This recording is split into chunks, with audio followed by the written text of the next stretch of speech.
Preface. What is your life's goal? What do you want to be when you grow up?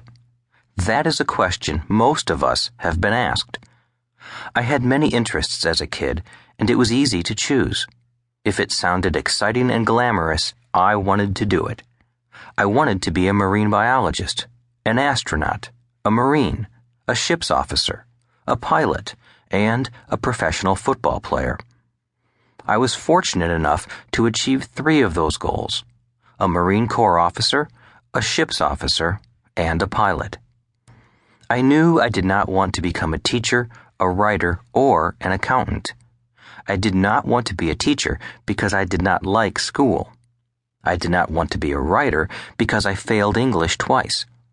And I dropped out of my MBA program because I could not stand accounting. Ironically, now that I have grown up, I have become everything I never wanted to become. Although I dislike school, today I own an education company.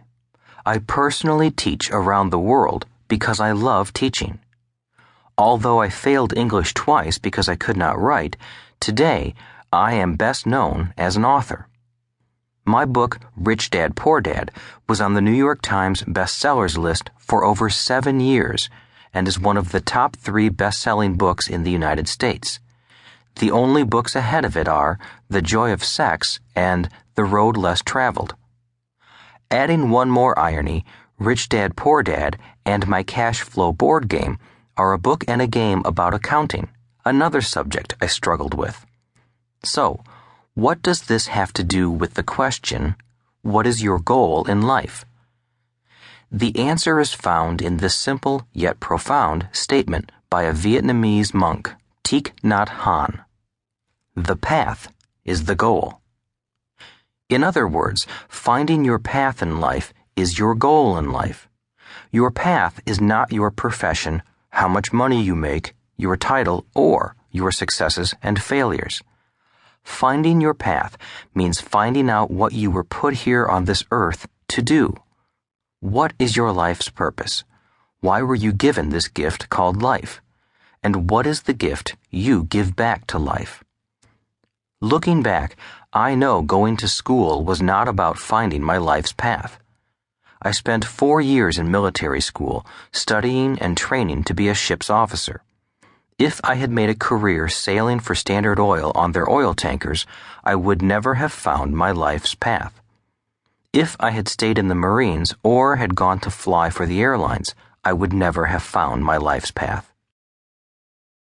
Had I continued on as a ship's officer or become an airline pilot, I would never have become an international best-selling author, been a guest on The Oprah Show, written a book with Donald Trump, or started an international education company that teaches entrepreneurship and investing throughout the world.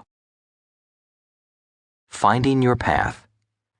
This CASHFLOW Quadrant book is important because it is about finding your path in life. As you know, most people are programmed early in life to go to school and get a job. School is about finding a job in the E or S quadrant. It is not about finding your life's path. I realize there are people who know exactly what they are going to do early in life. They grow up knowing they are going to be a doctor, lawyer, musician, golfer, or actor. We have all heard about child prodigies, kids with exceptional talents.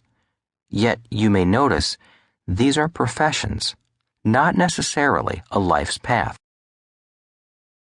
So, how does one find their path in life? My answer is, I wish I knew. If I could wave my magic wand and your life's path would magically appear, I would. Since I do not have a magic wand, nor can I tell you what to do, the best thing I can do is tell you what I did. And what I did was trust my intuition, my heart, and my guts. For example, in 1973, returning from the war, when my poor dad suggested I go back to school, get my higher degrees, and work for the government, my brain went numb, my heart went heavy, and my gut said, no way.